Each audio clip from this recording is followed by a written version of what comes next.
queridos irmãos, que a graça e a paz de nosso Senhor e Salvador Jesus Cristo permaneçam ou continuem com todos nós. Estamos reunidos hoje, dia 30 de agosto de 2020, ajustando aqui a câmera, para mais uma aula da nossa escola dominical e também do curso que foi proposto à igreja, né, sobre o livro de Atos dos Apóstolos.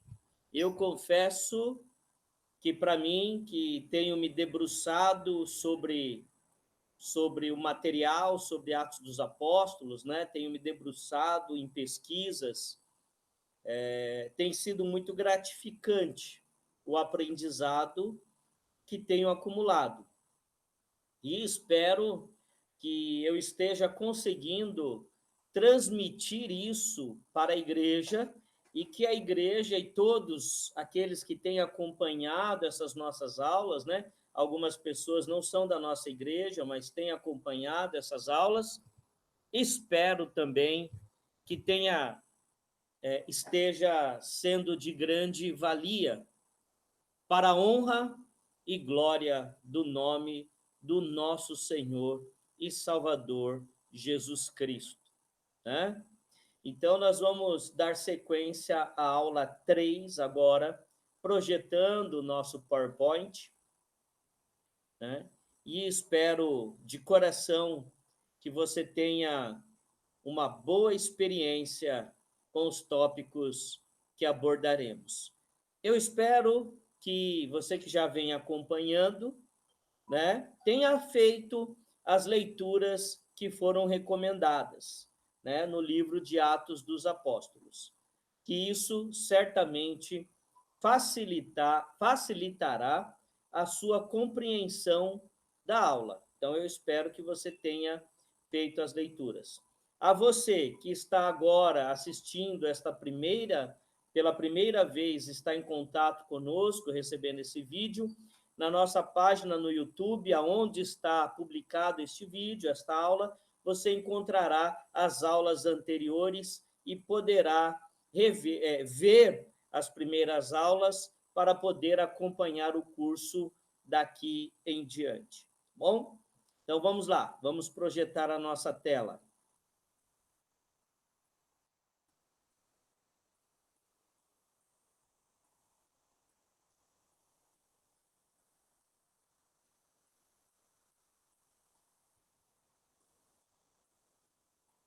Então, chegamos hoje, né, 30 de agosto de 2020, a nossa aula 3 do curso sobre Atos dos Apóstolos.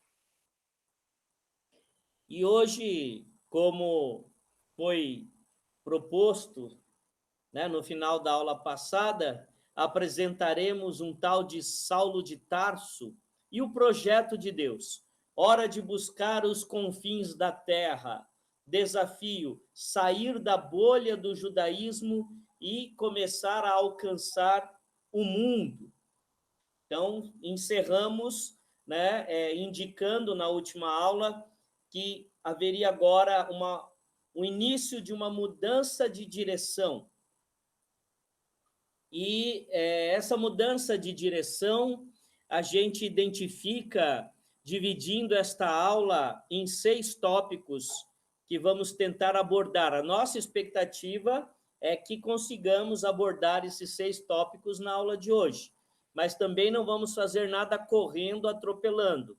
Se não houver tempo, para que a aula não fique muito longa e comece a ficar cansativa, a gente para e retoma numa próxima aula os tópicos que faltarem. Mas o nosso objetivo inicial é abordar esses tópicos na aula de hoje. Temos aproximadamente 1 hora aí pela frente para a gente conversar e debater esses tópicos.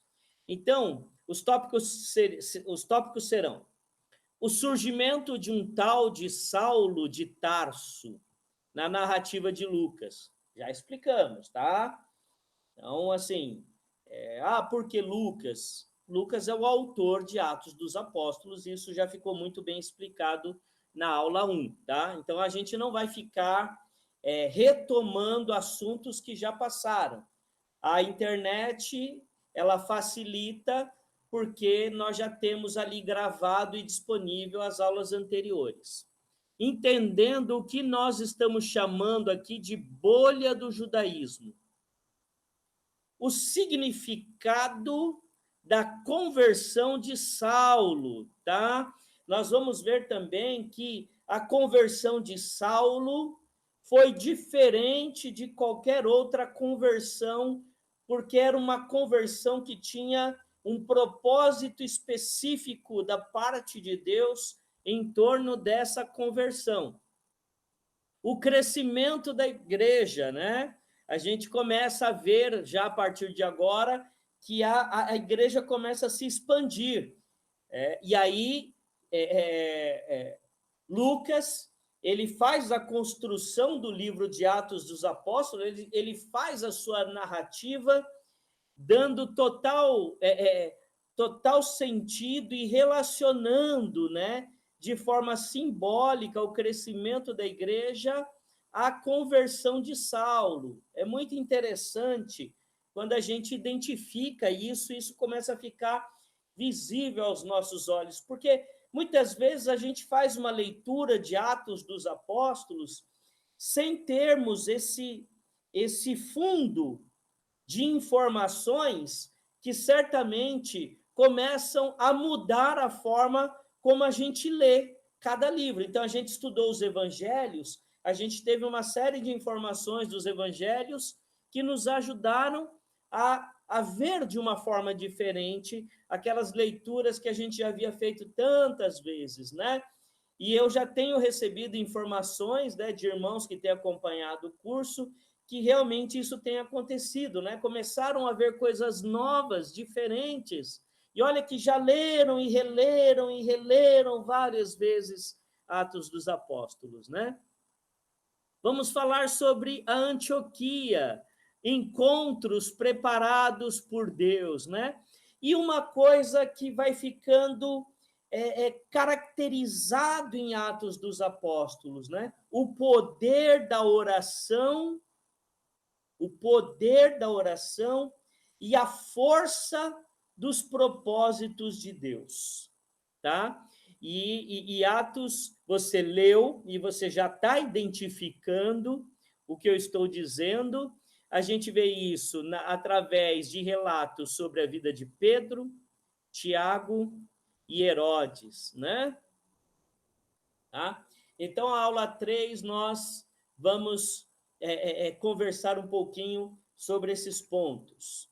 Eu gostaria de mostrar a vocês agora, através dessa animação que eu fiz aqui, que parece um pouco confusa, mas eu vou explicar para vocês, né? Eu, particularmente, eu sou muito visual, né? Então, a minha compreensão, ela passa mais pelos olhos do que propriamente pelos ouvidos, né? Eu preciso ver. Tanto é que quando eu estudo, nas aulas que eu fazia faculdade, eu precisava escrever. Então, eu escrevia muito e fazia gráficos, desenhava como eu estava compreendendo aquela aula, porque aquilo ajudava com que eu captasse melhor a informação, né? Então, a gente tem uma carga grande discursiva, narrativa, né, que a gente fala, por isso que eu gosto também, para ajudar quem tem características como a minha, que precisa ver, né, o visual ajuda a entender, eu gosto de usar esses gráficos que a gente tenta facilitar. Então, vamos tentar entender esse monte de bolinha aqui, de rabiscado, setinha, que eu coloquei aqui, né? Antes da gente entrar naqueles tópicos. Então, o que eu gostaria de trabalhar com vocês aqui, né? Vamos lá. Essa bolinha aqui azul, né, com o fundo azul, eu chamaria de confins da terra, né? Quando Jesus, antes de subir ao céu, chamou os discípulos, ele disse aos discípulos que a mensagem a mensagem de Jesus deveria alcançar os confins da terra. o que significava isso? Nós vamos entender agora, tá? Esse círculo verde aqui, né? Ele representa o judaísmo, tá? O berço do cristianismo, tá? O berço, né? O berço do cristianismo, tá? Essa bolinha verde aqui, ela significa o berço do cristianismo.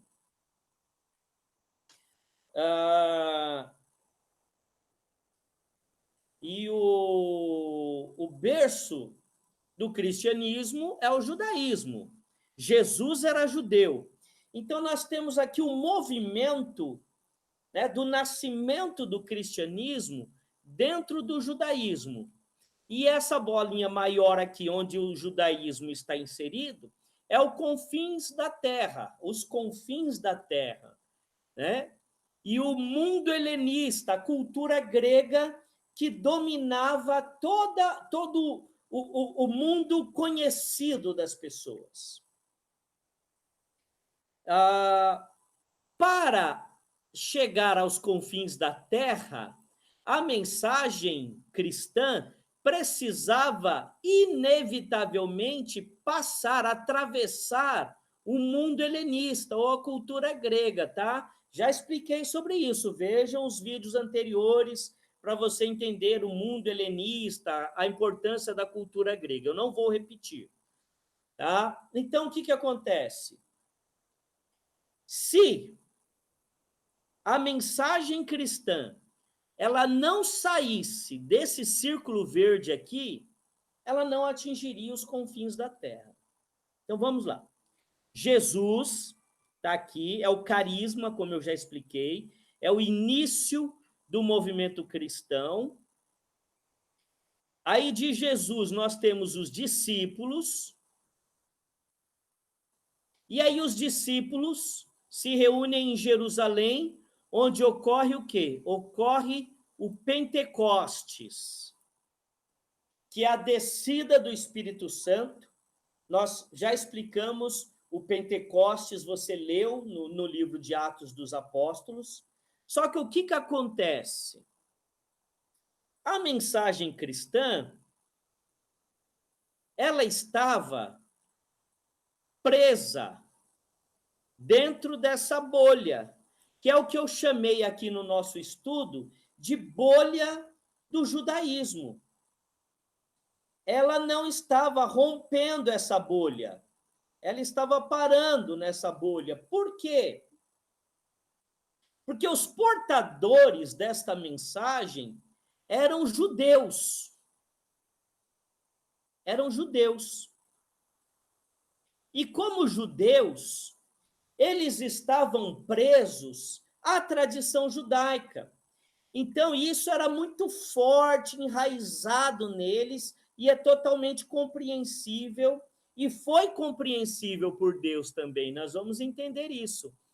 Então, existiam alguns temas dentro desse judaísmo, como a questão da comida, o que se devia comer, o que não se devia comer, a questão do dia, o dia que devia ser guardado e o dia que não deveria ser guardado e como guardar, que era a questão do sábado, que nós já tratamos muito disso no estudo dos evangelhos, né? E a questão principal e mais forte para o judeu, que era a circuncisão. Então, a mensagem que emana de Cristo e começa a ser divulgada pelos discípulos e que passa por Pentecostes em Jerusalém, ela estava ainda ligada à mensagem de Jerusalém. A mensagem, ela estava ligada à circuncisão. Por isso que nós vamos entender a importância do evento de Damasco e Saulo, que nós vamos falar.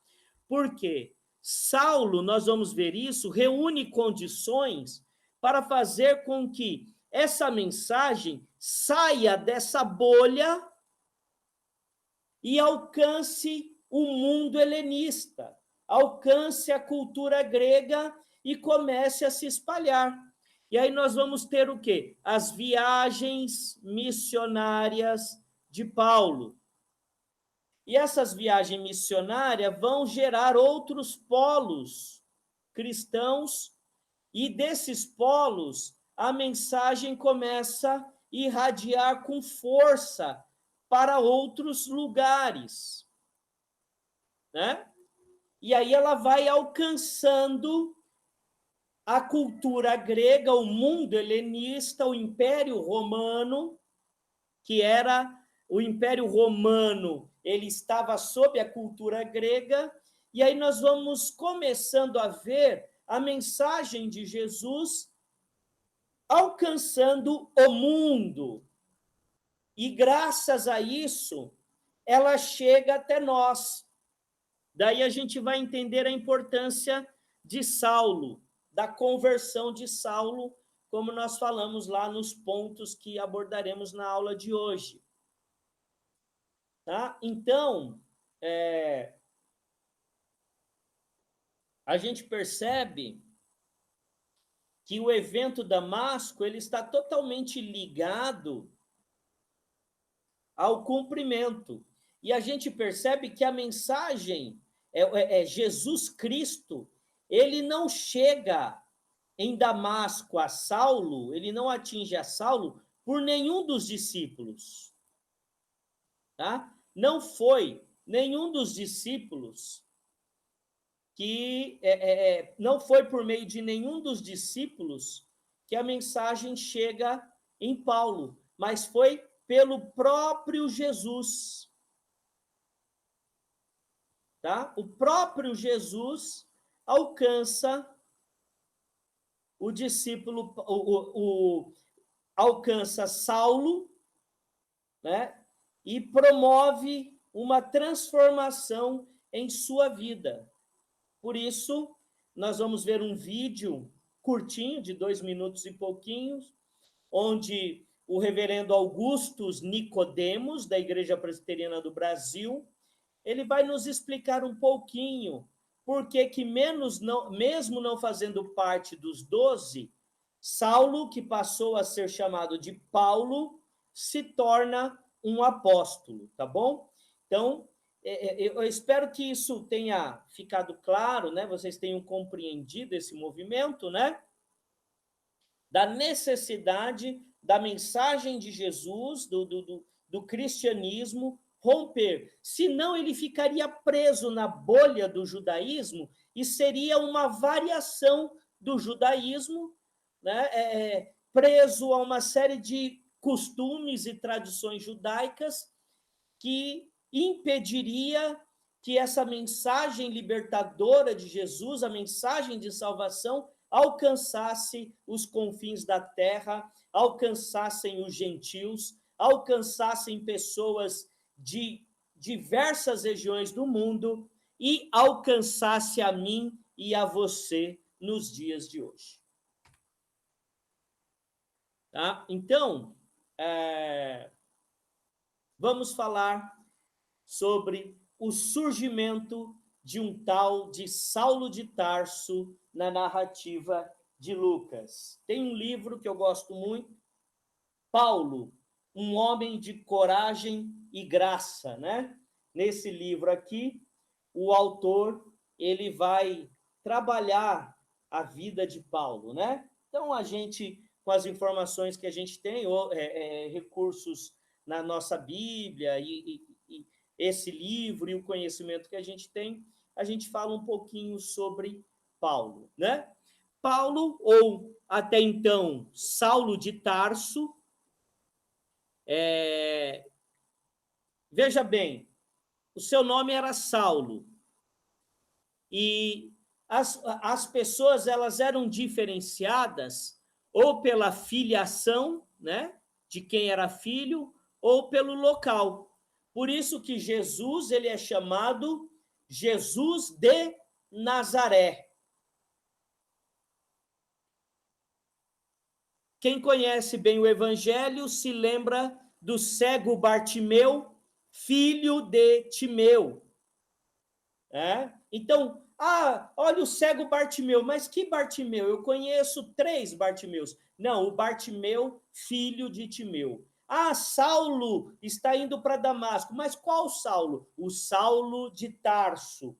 Ah, Jesus estava ali naquela festa em bodas da Canaã. Mas qual Jesus? Ah, o Jesus, filho de José. Ah, mas Jesus, qual José? Não, tá, o Jesus de Nazaré. Eram formas de reconhecimento. Então, Saulo de Tarso. Deus, nos seus desígnios, nos seus decretos, já elegeu Saulo e era necessário que esse Saulo fosse de Tarso. E nós vamos entender por que Tarso, queridos irmãos. Existe uma razão de ser. Tarso era uma região que tinha um desenvolvimento cultural muito grande, tá? Um desenvolvimento cultural muito grande. Segundo pesquisas, Saulo perdeu a sua mãe muito cedo, né? Era órfão de mãe, por volta dos 9 anos. E o seu pai era um fariseu bem tradicional, né? E transferiu esse conhecimento ao seu filho Saulo. Por ter crescido em Tarso, ele teve muito contato com a cultura grega, tá? Saulo falava o aramaico, conhecia o hebraico, mas também falava grego, por conta da questão da cultura. E foi uma pessoa muito bem instruída, tanto no judaísmo quanto na cultura grega. Então, Saulo, ele conseguia dialogar muito bem com a cultura grega, com o helenismo. Tá? Olha que interessante. Vocês vão vendo, gravem essas informações. Saulo conseguia dialogar com o helenismo, com a cultura grega, sem deixar de ser um judeu, né? Sem deixar de ser um judeu e sem deixar, né, de atender aos preceitos da sua religião, né?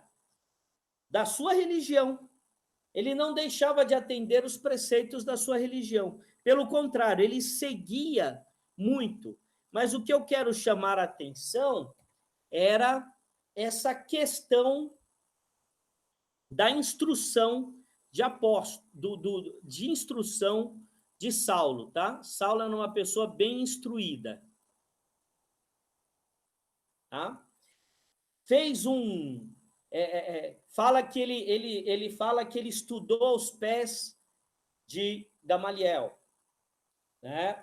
Uma pessoa muito importante entre os principais dos judeus no Sinédrio, né? O que era o Sinédrio? O Sinédrio era o principal órgão dos judeus, né, de decisão, onde os principais judeus, os principais homens de Israel ocupavam o Sinédrio. Então, Tarso era uma pessoa, sem sombra de dúvida, muito bem formada, muito bem instruída. Um jovem, tudo indica, idealista quanto à sua religião judaica. Tá? Quanto à sua religião. E obstinado. Segundo alguns autores, Saulo, ele vinha numa caminhada para ocupar um lugar no Sinédrio e se tornar um dos principais nomes entre os judeus. E ele via o cristianismo e Cristo como inimigos de Deus, tá? Inimigos de Deus. E em nome dessa religião, na sua tentativa de defender a Deus, não posso afirmar isso de forma categórica, mas até talvez interessado nessa sua obstinada busca num lugar, num sinédrio, ele se torna, então, um grande perseguidor de cristãos. Né? Ele passa a perseguir, mas, segundo ele mesmo declara, ele tinha em mente que, perseguindo os cristãos, ele estava fazendo algo bom a Deus. Olha aí, irmãos, que coisa. Ele entendia que estava fazendo algo de bom a Deus. Ele não via maldade no que ele fazia. E eu vejo hoje, queridos irmãos, muitos cristãos fazendo maldades absurdas, como foi o caso da perseguição àquela menina de 10 anos, e eles se escondiam sob a afirmação de que estavam defendendo Deus. Deus não precisa de defensores. Deus sabe se defender, defensores. Deus sabe se defender. Ele precisa, aliás, Deus não precisa de nada. Deus não precisa de nada. Nós é que precisamos de Deus. Então, veja bem, a religião muitas vezes faz com que você se torne uma pessoa cruel, vingativa, com o coração envenenado, amarga, achando que está fazendo bem, achando que está fazendo o que é correto, como Saulo. Tá? Com isso, queridos irmãos, ele era temido dos cristãos. E tudo indica um candidato ao sinédrio. Tá? Um candidato ao sinédrio. Tá? Mas ele achava que o que ele fazia era certo. Aos olhos de Deus. Tá? Ele acreditava que o que ele fazia era certo aos olhos de Deus. Só que essa sua obstinação o cegou, e aí é o grande problema da religiosidade, é que ela nos torna injustos. Injustos. Por quê? Ele, como uma autoridade dentro do judaísmo, ele sabia, Saulo sabia, que os judeus não podiam condenar ninguém à morte. E ele, como tentava ser um homem correto, se ele agisse com a retidão que ele defendia, né? Ele deveria ali impedir a morte de Estevão e levar Estevão perante um tribunal romano. mas ele não fez, né? Como nós terminamos a aula passada, a leitura de Atos para a aula passada, termina o quê? Saulo consentiu na morte de Estevão. Tá? Então, por mais que no seu coração você tenha a melhor das intenções, você acaba cometendo injustiças, até mesmo para a sua religião, como foi esse evento triste de cristãos, ou ditos, ou supostos cristãos, como foi que vimos, tentando invadir um hospital, quer dizer, gerando tumulto num lugar onde tinha outras pessoas sendo tratadas, outras pessoas que precisavam de repouso, gerando tumulto e tentando invadir um hospital, né? Perseguindo uma menina de 10 anos que havia sido estuprada pelo tio, numa família totalmente desestruturada, tentando impedir um aborto, em nome, sabe lá de qual Deus fizeram isso, né? Então, às vezes, em nome de Deus, você comete injustiças terríveis, como Paulo cometeu, Saulo, né? Cometeu quando consentiu com a morte de Estevão. Ele já não agia mais em nome de Deus, ele agia em nome da religião. Cuidado, tá? Cuidado. Cuidado. Porque a religião, muitas vezes, pode se tornar inimiga de Deus quando ela é usada pelos homens.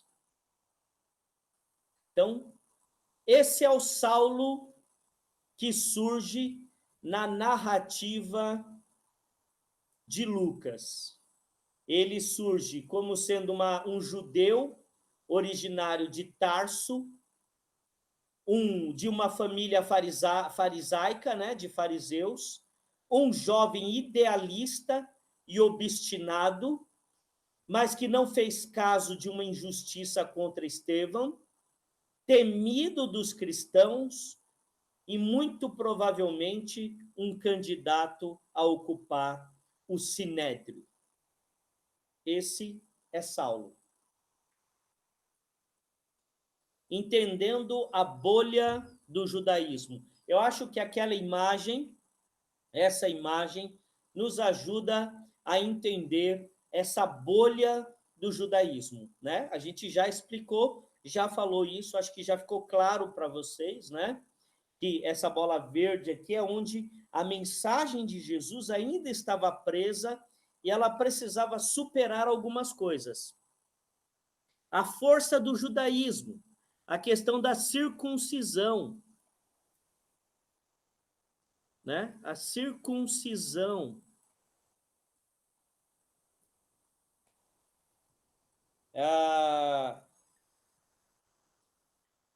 O que acontece?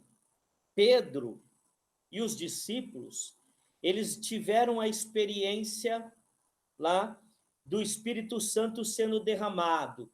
E aí Pedro se levanta e diz: está cumprindo o que foi dito por intermédio do profeta Joel. Todos leram isso, que estão acompanhando o curso.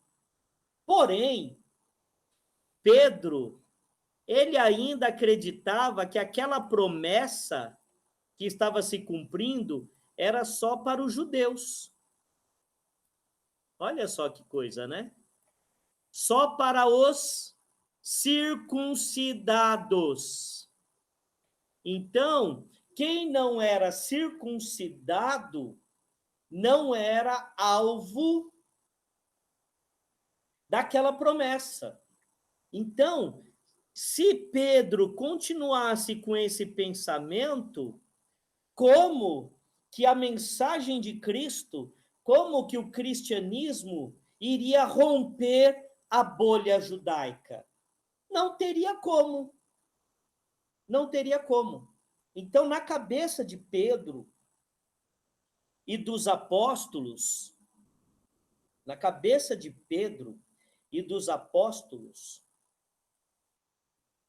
o cumprimento da promessa do profeta Joel, a descida do Espírito Santo seria somente para os circuncidados, somente para os judeus de nascença ou os judeus do proselitismo. Que palavra é essa, proselitismo? Algumas pessoas que não eram de origem judaica, elas podiam receber a tradição judaica e fazer parte da aliança. E como isso era feito para os homens? Através da circuncisão. Então, os homens eram prosélitos, tá? Então, isso que é o proselitismo. Então, um judeu prosélito ou do proselitismo era uma pessoa que não era de uma raiz judaica, não era de descendência das 12 tribos, mas aceitava a tradição judaica, aceitava a fé judaica, então ele fazia a circuncisão e também apresentava os seus filhos à circuncisão, e as mulheres que se casavam com estes judeus, elas passavam a fazer parte da Santa Aliança.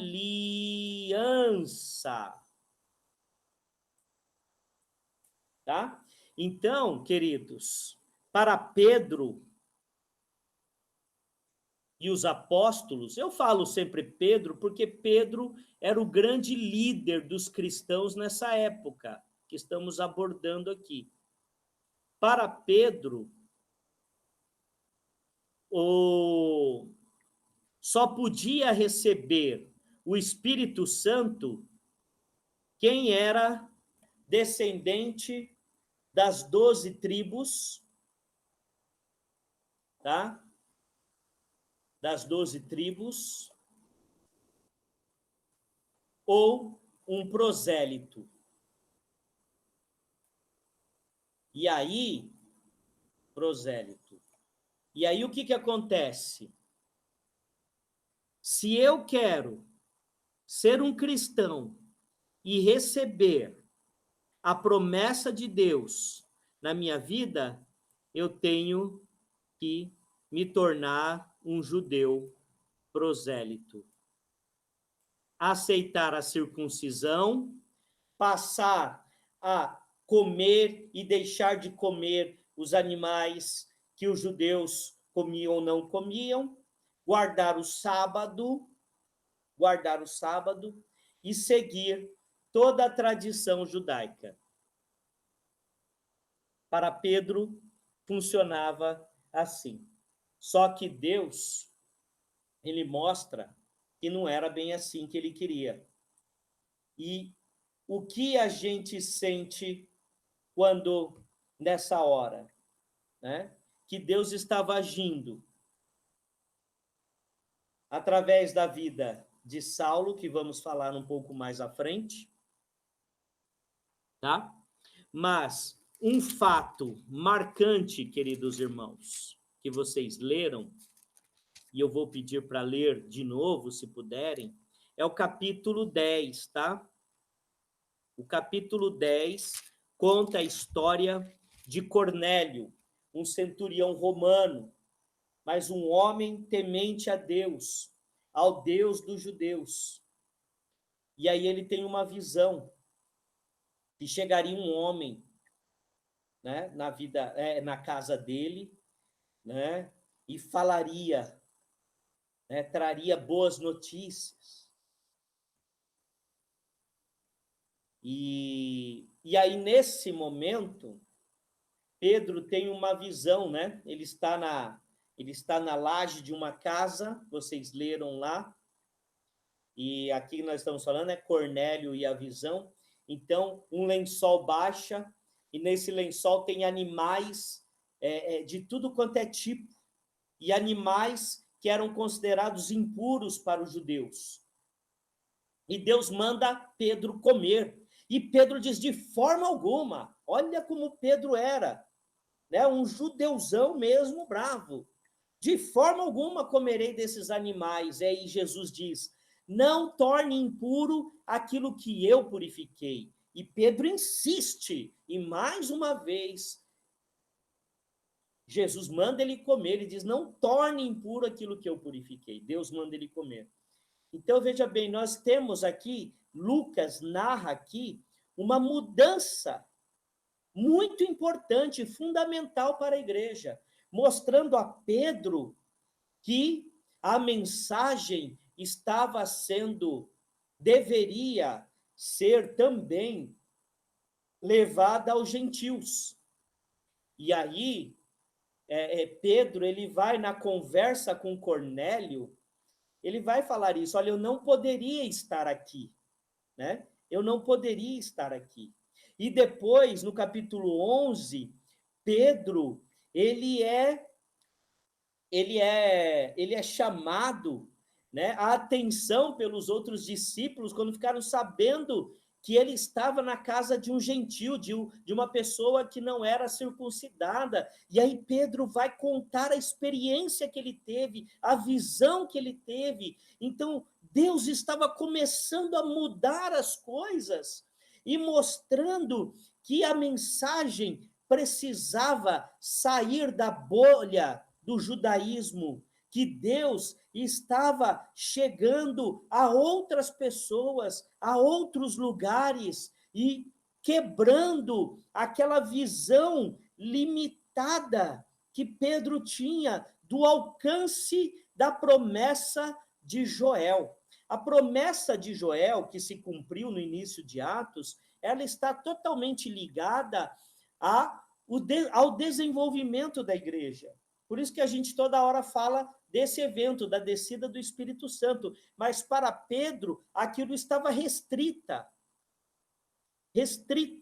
E Deus estava mostrando a Pedro que não. Só que, queridos irmãos, Pedro era uma pessoa que era um pescador de origem simples, uma pessoa de cultura e instrução limitada, oposto de Saulo, que era uma pessoa, como eu já disse, muito bem instruída, né? Que tinha uma capacidade de diálogo muito grande com a cultura helenista. E aí nós vamos entender, a partir das próximas aulas, a importância disso. Agora, queridos irmãos, né? Só para a gente não perder. Então, a aula de hoje fala sobre o rompimento da bolha do judaísmo.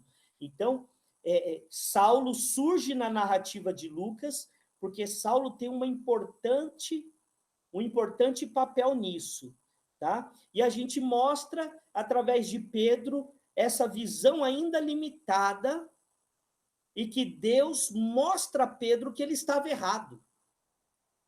Deus mostra a Pedro que ele estava errado.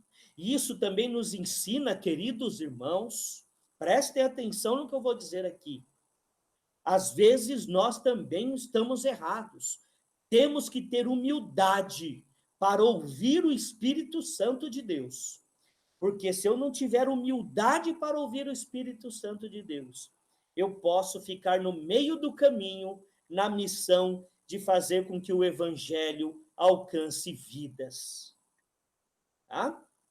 Alcance vidas. Então, Pedro, o grande Pedro, estava errado nesse ponto. E Deus mostrou isso a ele, através da visão e da experiência do que aconteceu na vida de Cornélio e da sua casa, a casa de Cornélio. Vocês leram, sabem do que eu estou falando. Se não leram, precisam ler e rever esta aula para entenderem melhor. Por isso que é importante ler antes, tá? A gente não tem como ficar aqui lendo versículo por versículo. Não é o objetivo desse curso. Por isso que a gente pede a leitura antecipadamente. Porque aí, quando eu falo e faço os links e falo de Cornélio, você já fala, é Cornélio, eu li lá no capítulo 10. É esse o objetivo da leitura. E aí vocês vão entendendo o que eu estou dizendo, tá bom? Agora vamos ouvir aqui o reverendo Augusto Nicodemos, né, sobre Paulo, tá? É um vídeo curto.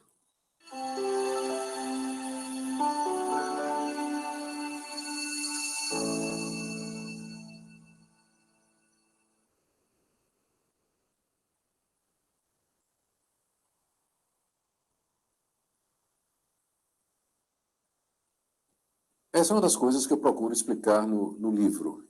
Jesus chamou 12 dos seus discípulos, o número 12 é significativo, porque corresponde ou é a contraparte das 12 tribos de Israel e os 12 patriarcas. Assim como o antigo povo de Deus tinha 12 anciãos, patriarcas, assim também o novo povo de Deus, que é a igreja, tem os seus 12 apóstolos. Todavia, ao que parece, considerando que a missão que esses 12 apóstolos tinham era uma missão de pregar o evangelho ao mundo, era necessário o surgimento de um 13º apóstolo, o apóstolo Paulo, que tem todas as qualificações dos 12, embora não seja contado juntamente com os 12.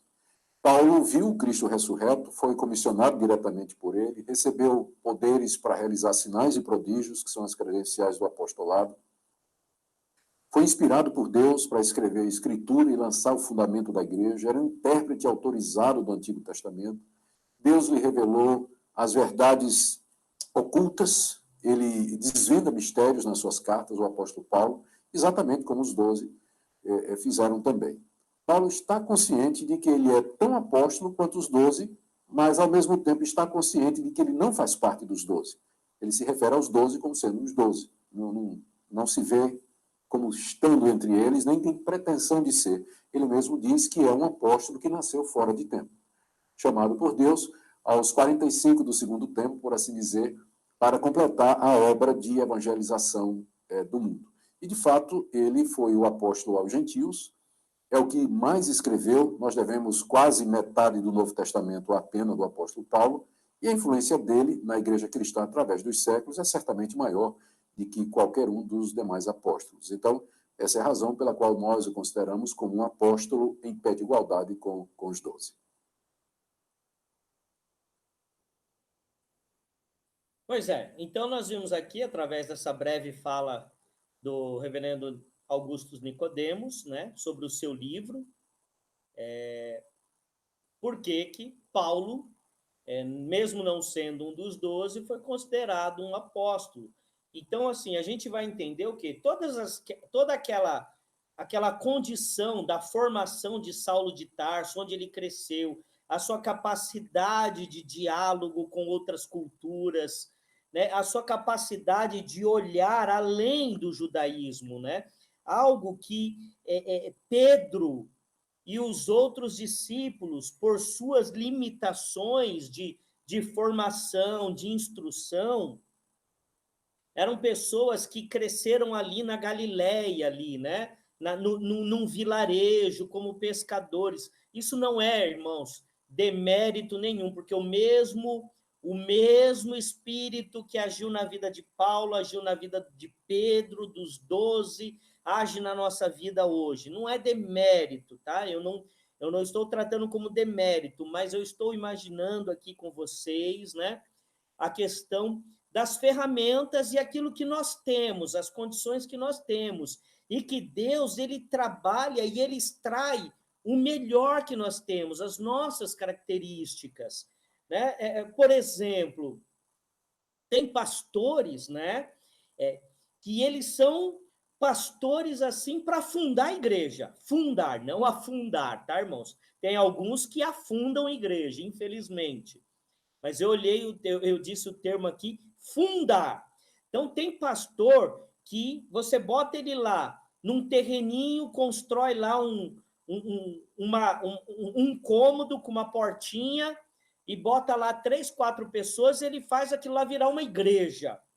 Só que ele já não tem o dom para administrar pessoas, administrar a igreja. Então, chega um momento em que ele já não serve mais para aquele lugar, porque ele já não consegue administrar os problemas que surgem de uma igreja já consolidada. E aí você precisa trazer um outro pastor que já tem uma característica de condução de igreja, de administração de igreja. Então, a gente nunca vai ter um pastor que seja fundador, que seja administrador, que seja um cara reconciliador. Por exemplo, tem pastores que eles têm o perfil de chegar numa igreja que estava cheia de problemas, que teve conflito com família A, família B, que acabou tendo conflito com pastor que brigou com um, que brigou com o conselho desmantelado, e esse pastor chega e ele consegue ir construindo ou reconstruindo os laços devagarzinho, vai conhecendo os problemas, vai conhecendo as famílias, consegue reaproximar algumas famílias que estavam se afastando, não consegue todas, porque uma vez quando uma família sai de uma igreja, é muito difícil ela voltar, às vezes ela quer voltar, mas o orgulho não deixa, mas assim, mas o pastor, ele tem aquele perfil que ele consegue apaziguar os ânimos, fazer com que as pessoas superem as diferenças e consigam trabalhar juntas. E aí, quando aquela igreja está em paz, apaziguada, as pessoas estão conseguindo trabalhar juntas, ele já não consegue ser tão importante ali, porque ele já não tem aquele perfil, por exemplo, de fazer a igreja crescer, crescer, crescer, crescer. Aí você precisa trazer um outro pastor que já vai ter um perfil de fazer a igreja crescer. E ambos tiveram a sua importância, né? Então é isso. Então Pedro, ele era um homem de vilarejo, um pescador, que não teve tanta formação, que não conhecia tão bem a cultura helenista, né? Então, ele não tinha condições de ser a pessoa ali que pudesse fazer com que o cristianismo rompesse. Não é demérito a Pedro, e nem mais mérito a Paulo, né? Mas são características diferentes. Isso não quer dizer que Pedro não foi útil, pelo contrário, foi muito útil à história cristã. Pedro está ao lado de Paulo como os principais nomes da estrutura cristã. Inclusive, irmãos, eu tenho um livro que eu gosto muito e que eu pesquiso para essas nossas aulas, Documentos da Igreja Cristã. Fantástico, porque, para quem gosta, claro, né? Porque ele traz aqui documentos do primeiro século da igreja, dos primeiros mártires, das primeiras menções dos evangelhos. Fala de Paulo, fala de Pedro, mas assim, não é um historiador que escreveu agora falando de Paulo e Pedro, não, são de pessoas que viveram, se não viveram com Paulo e com Pedro, viveram com pessoas que conheceram Paulo e Pedro. É uma riqueza incrível, né? Mas, enfim, então vamos lá. O significado da conversão de Saulo. Vaso precioso. É o que Deus fala para Ananias. Então, vamos lá. Então, como eu disse no início, lá, quando a gente começou a aula, há um significado à conversão de Saulo. Por que ir a Damasco? E aí a gente, quando vai, essa pergunta ela se torna uma pergunta importante quando a gente descobre que Damasco estava a 216 quilômetros de Jerusalém. Hoje, 216 quilômetros para a gente não é tão longe. Quando a gente vai ver um parente, ou vai passear, vai para algum lugar, a gente vai de carro, ou vai de ônibus. 216 quilômetros dá 2h30, se muito 3 horas. Agora, na época de Jesus, queridos irmãos, na época de Atos, eram 6 dias de viagem.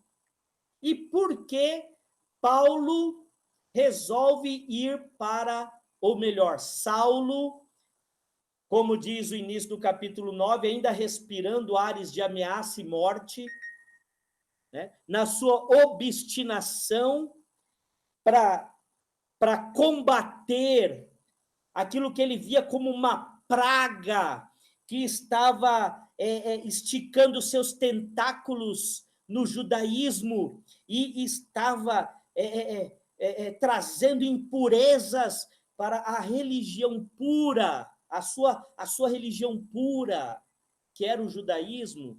E por que ele resolve viajar 216 quilômetros, 6 dias de viagem para Damasco? Por quê? Segundo, né, levantamentos históricos, né, segundo esse livro aqui também que a gente pesquisou, segundo as inúmeras Bíblias que a gente pesquisa, né, como essa, por exemplo, né, a Bíblia de Estudos Almeida, a Bíblia da Reforma, a Bíblia do Peregrino, Bíblia de Jerusalém, a gente tem aqui uma prateleira da minha estante de livros é só de Bíblia que a gente tem, né? E aí a gente vai pesquisando e trazendo aqui o que a gente conclui, né? Damasco, irmãos, era um lugar que muitos judeus e cristãos foram ou fugiram, né? Alguns e a gente nota que Ananias ele estava em Damasco, ele era um cristão lá. Provavelmente o que aconteceu com Estevão dias antes da conversão de Saulo, né? Bastante tempo, né? Não foi no dia seguinte da morte de Estevão que Paulo resolve ir para Damasco. Então, muito provavelmente, alguns cristãos, vendo aquela cena do apedrejamento de Estevão, aí depois Saulo começa a ganhar um protagonismo na perseguição aos cristãos.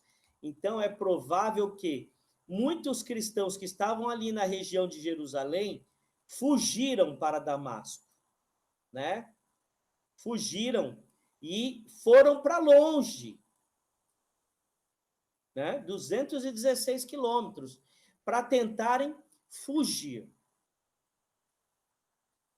Os cristãos, então, começaram, né? Judeus cristãos começaram a sair, né? Começaram a se afastar. Então, era um lugar de dispersão, né? Então, imagine, foi horrível o que aconteceu com Estevão. E Paulo, né, na sua voraz perseguição aos cristãos, começou a assustar. Então, os cristãos foram fugindo, foram se espalhando, saindo de Jerusalém, né?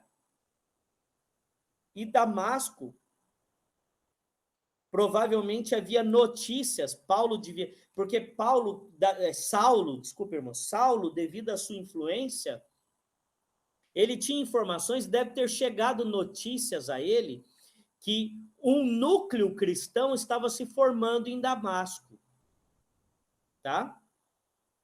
O núcleo cristão estava se formando em Damasco. E Damasco, a 216 quilômetros, estaria distante dos olhares da liderança judaica aqui em Jerusalém, do Sinédrio.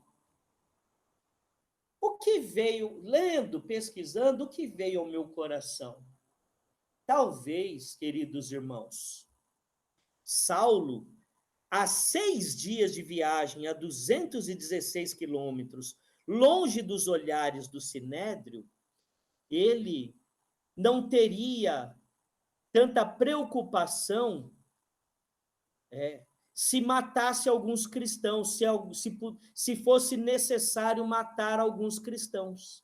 Penso eu, tá? Por isso, tá? E aí, queridos irmãos, eu não estou aqui lendo, relendo, porque eu parto do princípio que vocês leram. Então, quando ele está lá, né, na rua direita, queridos irmãos, até hoje, ali na região da Turquia, você tem ainda lá identificada essa rua, tá? A rua direita. Então, quando ele estava lá, o que aconteceu? De repente, um clarão, as pessoas ali, os seus colaboradores, os guardas que estavam com ele, fugiram, e do meio desse clarão que deixou Saulo cego, uma voz: Saulo, Saulo, por que me persegue? Saulo cai do cavalo. Isso tem um significado, porque ele era uma autoridade, ele tinha cartas de encaminhamento, ele era uma pessoa que estava ali representando, acho que ele achava que ele era um fidedigno representante de Deus. E ele, na sua empáfia, caiu do cavalo. Caiu literalmente e figuradamente, né? Nós usamos muito essa expressão, né? Fulano estava se achando, mas caiu do cavalo. Olha aí, né? Olha aí o sentido, né, do caiu do cavalo. Saulo caiu do cavalo, foi ao chão, ficou cego e precisava que alguém lhe conduzisse pelas mãos e levasse-o a um lugar seguro. Ah? Então, chamar pelo nome aquela voz, ou da onde emanava aquela luz e saía aquela voz, era de alguém que conhecia Saulo. Saulo, Saulo, por que me persegue? E diante dessa experiência única, essa experiência maravilhosa, essa experiência terrível pela qual passou Saulo, e ali ele pergunta: quem é, Senhor? Sou eu, Jesus, a quem você persegue. Que revelação maravilhosa! Que revelação grandiosa! Perseguir a igreja é perseguir o próprio Jesus. Então, quando você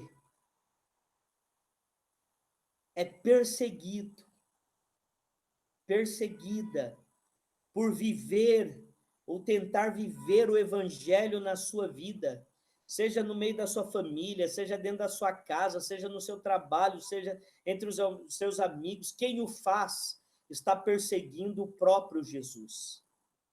Então, Paulo percebeu que ele, pensando ser um amigo de Deus, servindo a sua religião, ele estava sendo um inimigo de Deus. Um inimigo de Deus. Que coisa, irmãos. Por que me persegues? Ele perseguiu os cristãos, mas Jesus, olha que, queridos irmãos, prestem atenção, olhem que coisa linda. Jesus, ele assume para si as dores e o sofrimento da igreja. Ele não disse para Saulo: por que persegue a minha igreja? Por que persegue os meus discípulos? Por que persegue os meus amigos? Por que persegue aqueles que levam a minha palavra? Não, ele diz a Saulo: por que me persegue?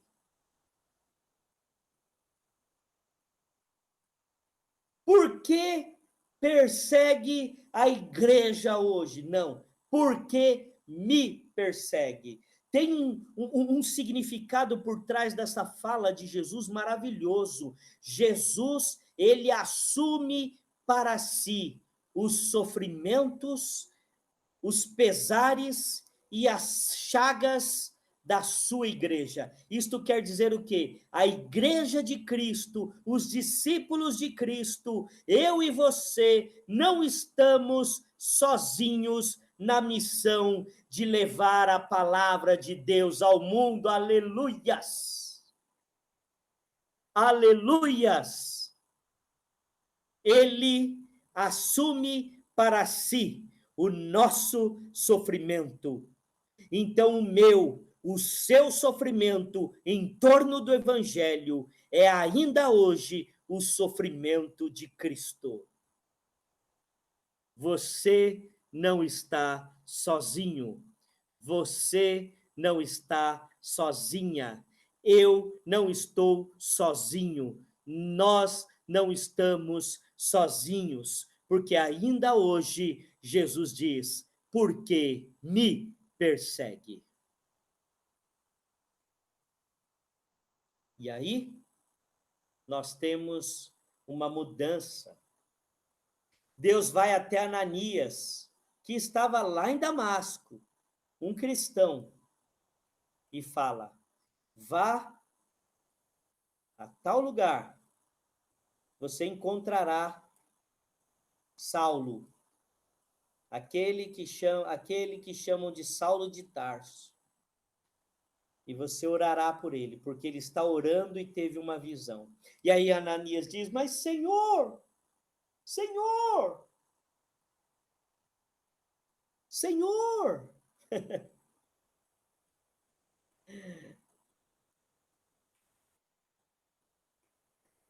como? Como? Como? Este homem é temido de todos os cristãos. Como que o Senhor quer que sigamos, né, até ele, né? Nós estamos aqui fugidos e esse homem chega até aqui e agora o Senhor pede que a gente vá até ele. Vá, Ananias, vá. Isso quer dizer o quê? O propósito de Deus. O propósito de Deus tem que ser cumprido. Não importa o que você pense, não importa o que você ache, não importe os seus pensamentos, as suas conclusões da vida, o propósito de Deus tem que ser cumprido. Vá. Vá. E Ananias foi. Tipo, ué, manda quem pode, obedece quem tem juízo. Se ele vai me matar, vai me prender, eu já não sei, mas Deus me mandou ir. Então, eu vou. Então, eu vou. Deus não havia mandado Pedro comer todos aqueles animais que eram impuros para o judeu? Pedro teimou, resistiu, e Deus disse: coma. E agora Deus está dizendo a Ananias: vá. Mas, Senhor, ele pode nos matar. Vá. Mas, Senhor, nós estamos. Vá. Mas, Senhor, vá. Isso me faz lembrar, queridos irmãos, Jeremias: eu não passo de uma criança. Vá. Isaías: eu sou um homem de lábios impuros. Vá. Mas eu habito no meio de um povo de impuros lábios. Vá. Isso me faz lembrar de Moisés. Vá. Vá. Mas ele pode me matar. Vá. A força do propósito de Deus até os confins da terra. Hoje nós sabemos ouvimos o que o reverendo Augusto Nicodemos disse, a importância que Paulo teve, mas nessa época aqui, nesse momento aqui, Ananias não tinha ideia disso. O que Ananias sabia? Que Saulo era um voraz perseguidor da igreja e que tinha cartas do Sinédrio, das autoridades, para prender homens e mulheres que professassem a fé em Cristo Jesus. Era isso que Ananias sabia, e que Saulo tinha ido a Damasco para prender os cristãos e até matar os cristãos, se preciso fosse. E o que acontece? Era essa informação que Ananias tinha. Deus aparece a ele e fala: vá ao encontro de Saulo. Mas, Senhor, vá. Queridos irmãos, eu imaginei que poderíamos concluir a aula hoje, mas não foi possível. Então, isso vai dar mais uma oportunidade para quem não leu, de ler o livro de Atos, e a gente, no próximo domingo, vai continuar a aula 3, tá? Que vai ser dividida em 2 domingos, porque a gente ainda tem mais uns pontos para abordar, e eu não quero abordar correndo, só para cumprir e terminar a aula. Eu quero com calma, esmiuçando, tá? Leu? Releia, de 8 a 12, tá? Não leu? Leia, tá? E aí a gente vai continuar essa aula na semana que vem. Tem pontos importantes que eu quero abordar com vocês aqui, tá? Nós vamos falar sobre o crescimento da igreja, novas coisas anunciadas e a importância de Antioquia e o poder da oração e a força dos propósitos de Deus, tá? São temas que não dá para a gente passar correndo e eu não quero que o vídeo fique muito longo, tá? Para não ficar cansativo para vocês, tá bom? Então, nós vamos parar por aqui hoje, tá? Vá. Ah, mas que não sei o que não sei o quê. Vá. Se Deus está mandando, vá. Tá bom? Vou sair aqui.